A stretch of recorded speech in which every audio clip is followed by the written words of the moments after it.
Welcome back to the Big Think Podcast, everybody. So glad you could join us. On tonight's edition of the Big Think, we're going to be discussing some hot philosophical topics that you might find swirling around the mind of a high school senior. I'm Lucien Broadwell. It's January 19th, and this is the Big Think Podcast, where I discuss all things philosophical for teenage guys like me. For all the new listeners just tuning in, we go over a few topics, and then have some pre-sent reader responses from a prompt that we sent out on Twitter a few weeks ago. If you'd like to have your opinions heard, please reach out to us on social media. We're on Facebook, Twitter, and Instagram. Big Thing offices are located in Charlotte, North Carolina, but if you need to reach us, please email us at tbt@gmail.com.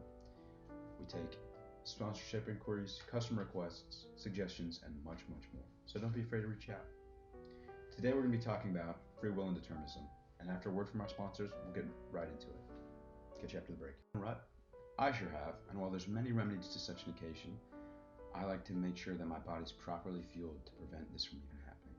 Today's sponsor is AG1, an athletic greens powder. A special blend of ingredients supports your gut health, immune system, nervous system, energy, focus, recovery, and aging.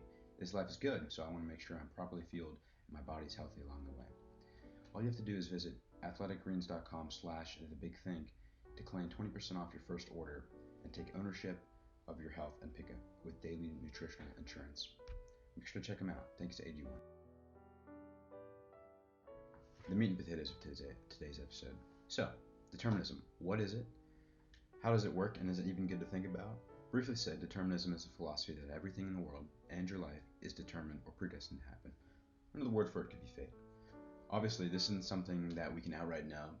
We don't have a time machine. Rather, it's just a fun thing to think about, and I'd recommend to all the viewers not to think about it too much. One argument I like to cite when coming into contact with this branch of thought is the Laplace's demon thought experiment. It goes like this.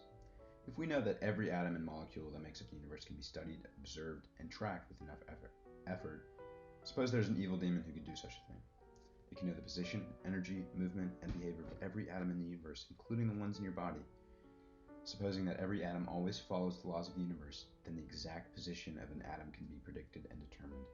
In short, the demon knows the atoms can be tracked and their future position predicted, so your life can be predicted. Well, now that you understand the gist of it, let's discuss some of our reader questions.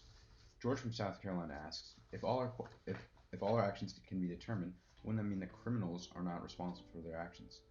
Good question, George. This is a fun one to talk about for sure. First, I'm going to go into the question a little bit, so I'm sure that everybody understands what's going on. George is asking that because everything is already destined to happen, criminals essentially have no agency over their actions, and so should they be punished? Well, this is where I think the line gets blurred on the determinism topic. On one hand, there's little practicality deterministic thought of this kind, and because I don't know whether criminals will recidivate or not, it would in theory be better to keep a wrongdoer from harming again.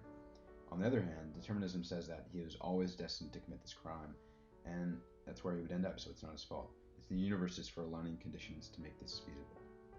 However, there's no use in blaming the universe for anything, and so it all gets pretty confusing when you look at it this way. Take my words with a grain of salt. To shift the focus to a more palatable form of thought, compatibilism suggests that determinism and free will go hand in hand. The theory suggests that there is an endpoint and a start point, where the path that spans these 2 points may wander and meander however it pleases. This form of determinism is more closely associated with Christianity, because Christians believe that God knows how your life will turn out, but he still lets you make choices along the way. This is the belief I most agree with, as believing in true determinism leads to a loss of personal stake and a feeling of fleeting moral agency, which can be depressing. Make sure you're comfy as we head into our last reader question. Thomas from Athens, Georgia asks, not thinking about any determinism or any of that stuff, could we even have free will? That's a good question. Thanks, Thomas. The way I see it, no one really has free will. You might say, hey Lucien, I can go outside and pick up a handful of dirt and eat it. And to that I'd say, you totally could. But if I wasn't challenging your ability to exert your free will, would you? I'd say no. I'd say that there's behavioral phenomena that limit your ability to make truly free choices, and that's why no one has truly free will. And that's going to do it for today, folks. We at The Big Think appreciate your patronage and hope to see you again soon. Don't forget to check out our sponsor, AG1, and have a thoughtful day. Peace out, y'all.